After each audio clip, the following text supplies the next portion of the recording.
नमस्कार, आप देख रहे हैं ऑल न्यूज़ नंबर 1।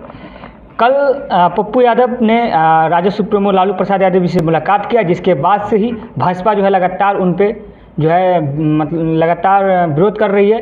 आइए हमारे साथ अभी मौजूद है राकेश सिंह, भारतीय जनता पार्टी के प्रवक्ता। सर, कल जिस प्रकार से पप्पू यादव जी लालू यादव जी से मिले, तो क्या कुछ लगता है आगे की संभावना? तो मिलना जुलना लगे रहता है, लेकिन पप्पू यादव जी कहते हैं कि बीजेपी को रोकने के लिए किसी भी चीज़ से मैं समझौता कर सकता हूँ।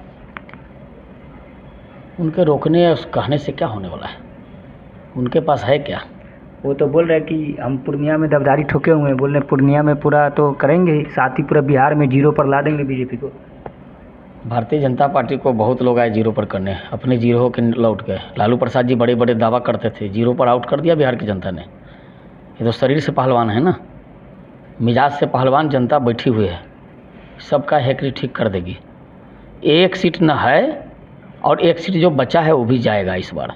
40 की 40 सीट बिहार की जनता ने तय कर दिया है, एनडीए की झोली में जाने वाली है। सर, तो लालू यादव जी मतलब जिस प्रकार से पप्पू यादव जी से मनभेद था, पहले बातचीत नहीं होता, अचानक क्या ज़रूरत आ गया पप्पू यादव जी को जो वहाँ पहुँच गए? अरे तो अपनी राजनीति करने के लिए गए हैं।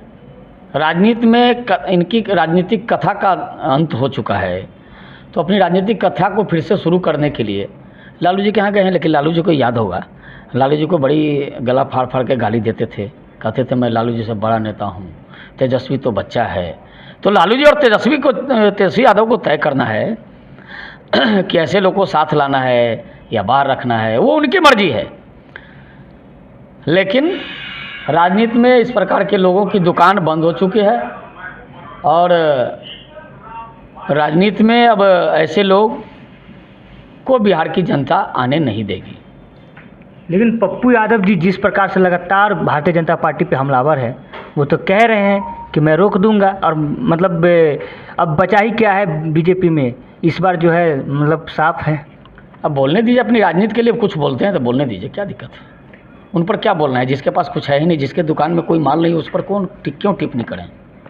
सर, अभी हाल ही में जिस प्रकार से पशुपतिनाथ पारस जी के साथ जो हुआ, एक भी सीट नहीं दिया गया, क्या लगता है उनके साथ? पशुपति पारस जी एनडीए के मजबूत साथी हैं, कैबिनेट के मंत्री रहे हैं। उन्होंने पहले ही कहा है कि नरेंद्र मोदी के नेतृत्व में हम एनडीए को मजबूत बनाएंगे। एनडीए की नरेंद्र मोदी जी की झोली में 40 की 40 सीट देने का काम करेंगे। तो पहले से कहा है और उस पर वो काम करेंगे, हमको पूरा विश्वास है। एनडीए में उनका काफ़ी सम्मान है, एनडीए में उनको आगे भी काफ़ी सम्मान दिया जाएगा। इसलिए हम तो आग्रह करेंगे कि एनडीए में बने रहें। उनके एनडीए में बने रहने से एनडीए को काफ़ी लाभ होगा। लेकिन बात राजद वाले जो है उनका तो स्वागत कर रहे हैं, बोल रहे हैं हमारे इधर आ सकते हैं, स्वागत है। देखिए, राष्ट्रीय जनता दल को तो कोई काम है नहीं, कोई सीट है भी नहीं, तो राष्ट्रीय जनता दल तो इसी के फिराक में रहेंगे ना। उधर से कुछ टूटे आया तो मैं, जैसे बिल्ली को ये चिंता में रहती है बिल्ली की सीका टूटे कि मैं दही खा जाऊं, तो उसी तरह राष्ट्रीय जनता दल फेर में है कि उधर से कोई टपके कि मैं मार दूं। तो राष्ट्रीय जनता दल लेकिन कर भी क्या सकता है? राष्ट्रीय जनता दल के साथ बिहार की जनता है भी नहीं। लेकिन सर, बिहार में देखा जा रहा है कि जितने भी भारतीय जनता पार्टी से नाराज चल रहे हैं, उनको आरजेडी जो है स्वागत करती है। देखिए, बिहार की जनता ने पहले तय कर लिया है कि अब इंडी का इंड कर देना है। इंडी की शुरुआत बिहार में हुई। एनडीए के सबसे बड़े जो कर्ता धर्ता थे वो एनडीए में आ गए, माननीय नीतीश कुमार जी जो बिहार के मुख्यमंत्री हैं। तो अब इंडी का तो इंड का कहानी उसी दिन शुरू हो गया। अब देश की जनता ने पूरी तरह से तय कर दिया है, देश में इंडी का इंड कर देना है, इनका कोई नाम लेने वाला नहीं बचेगा। सर, अंतिम सवाल है सर, आज ही अशोक महतो जी जो है, जो खुखायत रह चुके हैं जमाने के, आज शादी कर लिए 55 साल की उम्र में, क्या कहिए? अब शादी पर टिप्पणी क्या करना है? शादी पर भी टिप्पणी कोई किया जा सकता है क्या?